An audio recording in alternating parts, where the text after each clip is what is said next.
Hello అండి, అందరికీ నమస్కారం. Welcome to my channel. ఆహా ఏమి రుచి.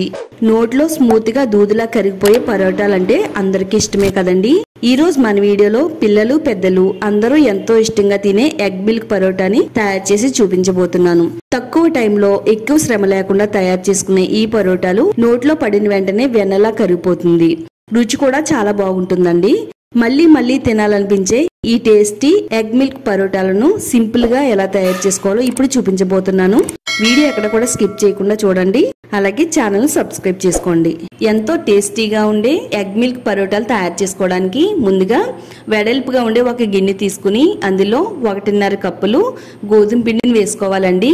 మైదా పిండి కంటే గోధుమ పిండి పరోటాలు చాలా స్మూత్ గా వస్తాయి. అలాగే మన హెల్త్ కి కూడా చాలా మంచిదండి. పిండి వేసిన తర్వాత ఇందులో 1 టేబుల్ స్పూను ఆయిల్ వేసుకోవాలి. తర్వాత 1/4 టేబుల్ స్పూను సాల్ట్ వేసుకోవాలి. అలాగే 1 స్పూను షుగర్ కూడా వేసుకోవాలి.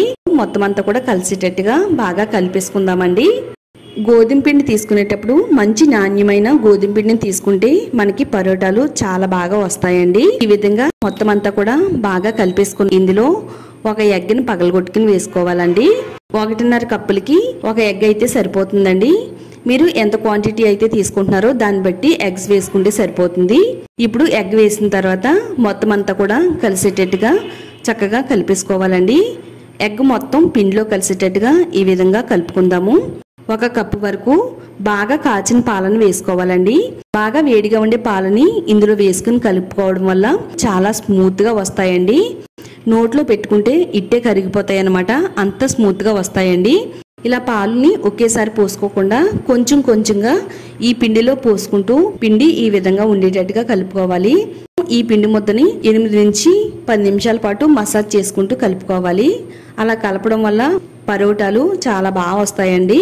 ఒక 10 నిమిషాలు మసాజ్ చేసిన తర్వాత దీనిపైన 1 టేబుల్ స్పూను ఆయిల్ వేసుకుని ఇలా కలిపిన తర్వాత చూడండి, మనం వేళ్లతో ప్రెస్ చేస్తున్నట్టయితే పిండి ముద్ద అంతా కూడా చాలా స్మూత్ గా ఉంది కదా. దీనిపైన మూత పెట్టేసి ఒక 20 నుంచి 30 నిమిషాల పాటు పక్కన పెడతామండి. ఇలా పిండిని ఒక 20 నిమిషాల పాటు నానబెట్టుకుంటే పరోటాలు చాలా స్మూత్ గా వస్తాయండి. ఒక 20 నిమిషాలు నానిన తర్వాత పిండి ముద్దని మరొకసారి చేత్తో ఈ విధంగా కలిపేసుకోవాలండి. ఈ ముద్దని ఎన్ని ఉండలు అయితే అవుతాయో ఇలా సెపరేట్ గా ఉండల కింద తయారు చేసేసుకుందామండి. నాకైతే 1.5 కప్పుకి ఒక 6 నుంచి 7 పరోటాలు అయితే వచ్చినాయి. ఇలా చపాతీ ఒత్తుకునే ప్యాడ్ పైన కానీ లేదా పీట పైన కానీ వేసుకుని కొద్దిగా పొడి పిండి జల్లుకుని చపాతీల కింద తయారు చేసుకోవాలట. దీనిపైన కొద్దిగా ఆయిల్ వేసుకుని మొత్తం అంతా కూడా అంటేటట్టుగా ఈ విధంగా అప్లై చేసేసుకోవాలి. ఆయిల్ అప్లై అయిన తర్వాత ఇప్పుడు మనం దీనిపైన మిల్క్ పౌడర్ వేసుకోవాలండి. మిల్క్ పౌడర్ వేసుకుని ఈ పరోటాలు చేసుకుంటే సూపర్ ఉంటాయండి. మీరు ఒకసారి ట్రై చేయండి, నిజంగా చాలా బాగుంటాయి. మిల్క్ పౌడర్ అంతా కూడా చుట్టూ అప్లై చేసిన తర్వాత మళ్ళీ దీనిపైన షుగర్ పౌడర్ను కూడా అప్లై చేసుకోవాలండి. కొద్దిగా పంచదార తీసుకుని మెత్తని పౌడర్ కింద దంచుకుని ఆ షుగర్ పౌడర్ను కూడా అప్లై చేసేసి ఇక్కడ నేను వీడియోలో చూపించిన విధంగా ఫోల్డింగ్ చేసుకోండి. ఇలా ఫోల్డింగ్ చేసిన తర్వాత ఇప్పుడు మరలా దీనిపైన కొద్దిగా పొడి పిండి వేసుకుని ఇలా పరోటాలను అయితే తయారు చేసేసుకుందామండి. ఇదే విధంగా మన దగ్గర ఎన్ని పిండి ముద్దలు అయితే ఉన్నాయో అన్నిటిని కూడా ఒత్తేసుకుని ఒక ప్లేట్లో పెట్టుకుని పక్కన పెట్టేసుకుందామండి. ఇవి మరీ మందంగా కాకుండా పల్చగా కాకుండా ఒత్తుకోవాలండి. స్టవ్ పైన ప్యాన్ పెట్టుకుని ప్యాన్ బాగా వేడవ్వాలండి.